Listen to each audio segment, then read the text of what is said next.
Hi there, Carl Massy here, author, a few books, strategist and coach. And I'm going to talk about, I've got 3 videos planned, a little bit of training in them because I've recently finished The Successful Mind, and it's principally around beliefs and processing our limiting beliefs. I've created a workshop around it, and just to give you a better sense of what I'm talking about, I thought these 3 videos might give you a bit of sense of the impact of our beliefs on us and what we can do about it, how we can shift these things around, and the possibility when we do shift those. So I want to talk today about, and this was a course I did nearly 10 years ago, over 10 years, on neuro-linguistics programming, NLP. And one of the principal teachers there was talking about a client that he worked with, and this client was fluctuating in their weight. They were, putting on weight and losing weight. Always seemed to be sabotaging the success they were getting. They would be successful and then would drift back. So he talked to her about the idea that maybe something at a subconscious level is causing you to show up differently, which is creating a different result for you, result you don't desire. And as he was talking to her, he sort of had a few tricks up his sleeve, but he got to the point where he's like, "What's that I see coming up in your mind?" And she was like moving her eyes around in a particular way. And she says, "I just remembered a time when I was 6 or 7 years old. We were at a funeral and it was an outdoors, windy day. I was a thin girl at the time. And my grandfather was there, who I adored. And my grandfather said to me, 'You don't want to be too thin, otherwise you'll blow away in the wind. You don't want to be too thin, otherwise you'll blow away in the wind.'" Now, one of the things, the subconscious part of our brain, the survival part of our brain, the mid and lower parts of our brain, often likened to a highly intelligent 2-year-old. So in order to do the survival thing, sometimes the brain takes things extremely literally.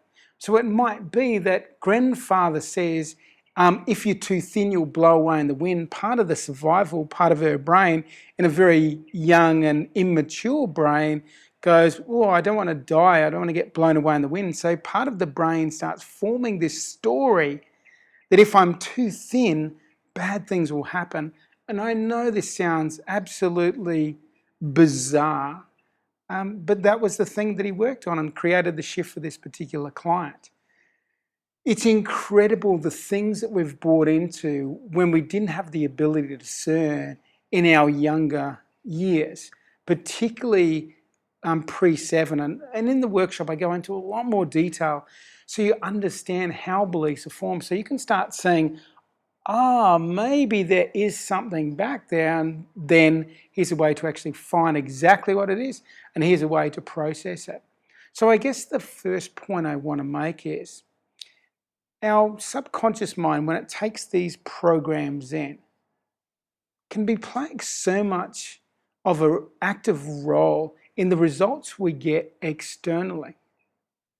Because our subconscious mind, this program goes off, maybe it's triggered by a particular external experience or internal experience, triggered a thought, say that thought, "I don't want to be too thin," for whatever reasons, causes someone to feel a particular way, then causes them to act a particular way, and because of the actions they take, they get the particular results. So if we reverse engineer that, we get to this point where we say, if I change my beliefs, if I identify the pain points in my life and I understand what the stories are that are creating those experiences for me, if I change those, then it has this cascade effect on changing the way I feel, changing the way I act, and changing the results I get.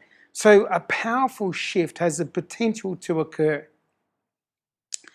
So if you want to understand how beliefs are formed, the impact they have on you, the possibility if you change them, I'm sure you can figure that out for yourself, and a specific neuro-linguistics programming process to actually shift these beliefs, then you might want to check out Processing Your Limiting Beliefs workshop, which I've created. I generally run it as a half-day workshop live, but I decided there was enough people asking me to have access to it that I created an online course. So if that's of interest to you, I strongly encourage you to check it out. And again, if you have any questions for me, and you might want to read this book, The Successful Mind. You can get a copy of that on Kindle for 99 cents, so it's not going to break the bank. So that goes deeper, the book, and then the workshop goes even deeper, and it takes you through to a process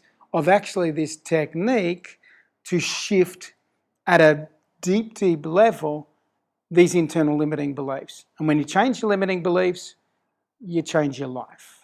So again, the details are somewhere. To find out more about that workshop, I'd love to support you on your journey. So wherever you are, I look forward to seeing you on the other side.